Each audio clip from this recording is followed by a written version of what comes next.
Kevin Smith, congrats, man. Congrats to Kevin and to Dan and Lisa and the whole Smith family. That's a big deal. Sunday, when Dan sent me on Father's Day his son signing the contract and the going rate, and I don't have all the details, you could find them, but the going rate for when he was selected in the fourth round is like $400,000.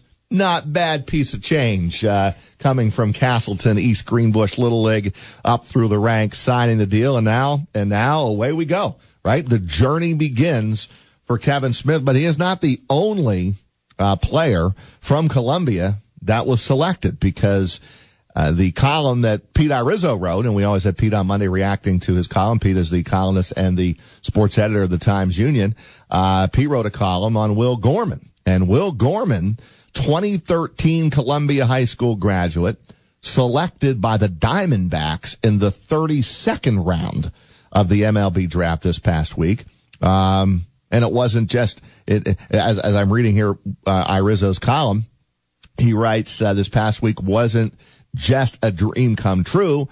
It also was an unlikely next step for a player who didn't even make the varsity roster his junior year of high school and got no offers from Division I colleges. That is some story. Pete Iorizzo joins us here on Big Board Sports on this Monday morning. Good morning, Pete. Hey, Rod. Loved your column, because I didn't know much about, and of course we try our best to cover local sports, but I didn't know much about Will Gorman until I read your column, and then I just read the graph where, didn't even make the varsity roster his junior year, played at a Division III school, Rochester Institute of Technology, RIT, and yet he still lands as in the 32nd round by the Arizona Diamondbacks. That's quite the story there.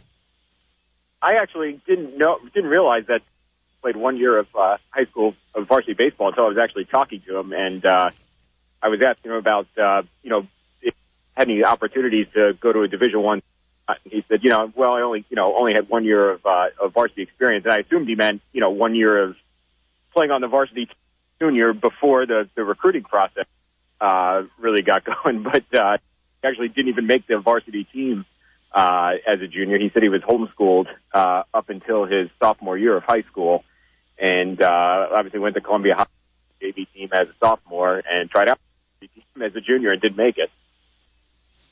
Well, now I guess he's got a fighting chance. I mean, the other thing you wrote about is how does a guy like Will Gorman, who's at a Division III school, how does he get enough notice, enough eyeballs on him to even for major league teams to grade him out? Yeah, he said he credited his college coaches for sort of working all their connections in pro baseball to even get anybody to come out and take a look at him, because obviously he had a heck of a career at RIT, but RIT is not a baseball factory. He was their first baseball draft pick in more than 3 decades.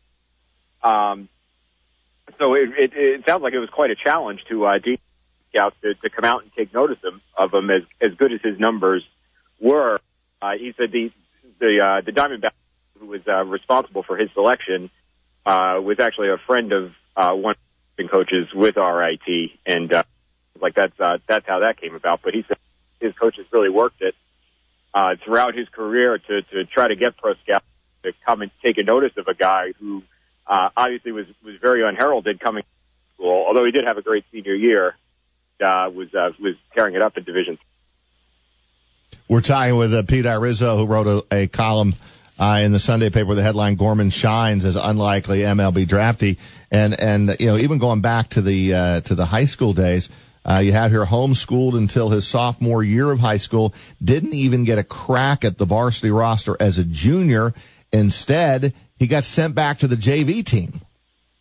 Yeah, I can't imagine that there are too many who are of the 1,200 who were drafted this year in baseball who did not varsity roster as juniors. I don't have checking that stat, but I can't imagine there are guys who took the line. Good for him he was honest about it. He said, I got sent back to the junior and just figured I got to work as hard as I can now to try to make the team as a senior, but I'm not sure everybody would have had that attitude. I think there probably would have been some guys who said, I didn't make the varsity roster, so that's it. I'm done with the sport. Only 12 Division III athletes out of 1,250 players taken in the draft. And Will Gorman from Columbia is one of them, and certainly knows Kevin Smith. And we just told you KJ, was 129 to the Toronto Blue Jays in the fourth round last week. And then the other young man, Justin Yurchak, was a 12th round pick. He's a Clifton Park kid who played his baseball at Binghamton, and he'll have a shot with the Chicago White Sox. Now, what does Will Gorman think of his chances as a 32nd round pick? That would be my question. I think he is not counting himself out, since there's been a number of times along where it was pretty unlikely. He said it was pretty surreal, the whole experience of there and being around the diamond and signing a contract from where he's come from. So I don't think he has any reason to count himself out at this point. But you're talking about all the other guys who got drafted. It's been a pretty good last 4 or 5 years, it seems like, for Capital Region baseball in terms of getting guys drafted. And not just getting drafted, but some guys who've been picked pretty high in the draft, too. Yeah, no doubt. I always say, we give a lot of attention to, football and basketball around here, but when you start looking and your paper, normally on Sundays, they'll have a list of all the guys that are out there that either are from the 518 or played at Siena or at, U Albany that are, in the minor leagues with, they're hacking their way up to trying to make it. And that the number continues to grow every year. There's a large group from the 518 area code. And you've got some in League Baseball now too with, Tommy Kane, Jeff Hoffman, who were both, obviously pitching well. A couple guys in AAA were right there. And, I was looking at those numbers over the weekend. I noticed that, Garrett Whitley is starting to hit the ball pretty well too. Awesome. We love it. And Jeff Hoffman on the Colorado Rockies team that is exploding right now. They're having a phenomenal year, with the Colorado Rockies, and Jeff Hoffman is in the starting rotation. Pete, that's good stuff on, Will Gorman. We'll have to keep track of this young man. Yeah, it's a neat story.